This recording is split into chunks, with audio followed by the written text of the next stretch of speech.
Budget ദിനത്തിൽ ജനങ്ങൾക്ക് ഇരുട്ടടിയായി പാചകവാതക വില വർദ്ധിപ്പിച്ച കേന്ദ്ര സർക്കാർ 19 കിലോ വാണിജ്യ സിലിണ്ടറിന് 15 രൂപയാണ് വർദ്ധിപ്പിച്ചത്. എന്നാൽ ഗാർഹിക പാചകവാതക സിലിണ്ടർ വിലയിൽ മാറ്റമില്ല. ധനമന്ത്രി നിർമ്മല സീതാരാമൻ രണ്ടാം നരേന്ദ്രമോദി സർക്കാരിന്റെ അവസാന ബജറ്റ് അവതരിപ്പിക്കുന്ന തൊട്ടു മുൻപേയാണ് ജനങ്ങൾക്ക് ഇരുട്ടടിയായി കേന്ദ്ര സർക്കാർ പാചകവാതക സിലിണ്ടറിന് വില വർദ്ധിപ്പിച്ചത്. BJP സർക്കാർ അധികാരത്തിൽ വരുമ്പോൾ 405 രൂപയുണ്ടായിരുന്ന പാചകവാതക വില 1000 കടന്നിരിക്കുന്നു.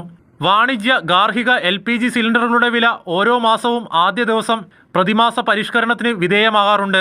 പാചകവാതക വില വർദ്ധിപ്പിച്ചതോടെ 19 കിലോ വാണിജ്യ സിലിണ്ടറിന്റെ വില തലസ്ഥാനത്ത് 1709 രൂപ 50 പൈസയായി ഉയർന്നു.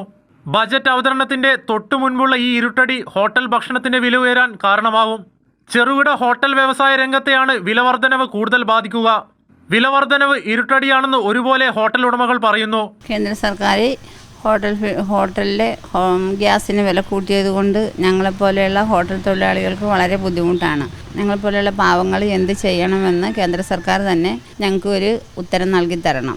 സാധാരണക്കാരെ ഉപജീവന മാർഗമായ ജനങ്ങൾക്ക് ഭക്ഷണം കഴിക്കാൻ ചെറിയ പൈസക്കരും ഭക്ഷണം കൊടുക്കുന്ന സ്ഥാപനം കൂടി ആയതുകൊണ്ട് നമുക്ക് മുമ്പോട്ട് പോകാൻ വളരെ പ്രയാസവും ദുരിതവുമാണ്. ഒരു കിലോ വെളുത്തുള്ളിക്ക് 500 രൂപയാണ് നിന്ന്. എങ്ങനെ ഇത് സ്ഥാപനം മുമ്പോട്ട് പോകും? നമ്മളും കുറച്ച് കുടുംബങ്ങളായിട്ട് ജീവിച്ചു പോകുന്നതാണ്. ഞങ്ങൾക്ക് ജീവിക്കാൻ പറ്റാത്തതിലൂടെ പണിക്കാർക്കൊന്നും കാശ് കൊടുക്കാൻ പറ്റില്ല. വളരെയധികം ബുദ്ധിമുട്ടാണ്. വേറെ ഉച്ചയ്ക്ക് ഊണിൻ്റെ പരിപാടി ഞങ്ങൾ നിർത്താൻ പോണേ, പണിക്കാരെയൊക്കെ പറഞ്ഞേക്കാൻ പോണേ. 5 ദിവസം 4 ദിവസം ഒന്നും കത്തില്ല ഒരു കുറ്റി. അങ്ങനെ 3 കുറ്റിയൊക്കെ വെച്ച് കത്തിച്ച് ഹോട്ടൽ നടത്താൻ ഞങ്ങളെ കൊണ്ട് പറ്റണില്ല. പിന്നെ ആളുകളുടെ ഇത് ഈടാക്കാനും ഞങ്ങൾക്ക് പറ്റില്ല. പാവപ്പെട്ടവരായ ജനങ്ങളിൽ നിന്ന് എങ്ങനെ നമ്മൾ ഈ പൈസ കൂടുതൽ വാങ്ങിക്കും? മിനിമം 70 രൂപയായി ചോറിന്. അത് ഈ അടുത്ത ഒരാഴ്ചക്കാണ് കൂടിയേക്കണത്. എന്നിട്ടും നിലനിന്ന് പോകാൻ പറ്റണില്ല. ഹോട്ടൽ ഭക്ഷണത്തെ ആശ്രയിക്കുന്നവരെ വിലവർദ്ധനവ് സാരമായി ബാധിക്കും. കേന്ദ്ര സർക്കാർ നേരിട്ടിടപെട്ട് വിലവർദ്ധനവ് പിൻവലിപ്പിക്കണമെന്ന് ജനങ്ങൾ ഐക്യകണ്ഠേന പറയുന്നു. വീട്ടിൽ നിന്ന് കഴിക്കാൻ സമയം കിട്ടില്ല, അപ്പോൾ ഹോട്ടലിൽ പോയി കഴിക്കണം. അപ്പോൾ അത് നമുക്ക് കിട്ടണ ആകെ കുറച്ച് ശമ്പളം ഉള്ളൂ. ആ സാലറി വെച്ച് നമ്മൾ കഴിക്കുക നല്ല പൈസ ആയി പോയപ്പോൾ നമ്മൾ ലിമിറ്റായിട്ട് കഴിക്കണം. അപ്പോൾ നമുക്ക് വില കുറയ്ക്കണം, പിൻവലിക്കണത്. ഗ്യാസിൻ്റെ വില വർദ്ധിച്ചത് സാധാരണക്കാരെ ഞങ്ങളെ വളരെയധികം ബുദ്ധിമുട്ടിലാക്കുന്നു. ഒന്നാമത് നമ്മൾ ഓട്ടോറിക്ഷക്കാരാണ്. ഓട്ടോറിക്ഷക്കാർ ഓടിയിട്ട് അതിനുള്ള പൈസയും നമുക്ക് കിട്ടുന്നില്ല.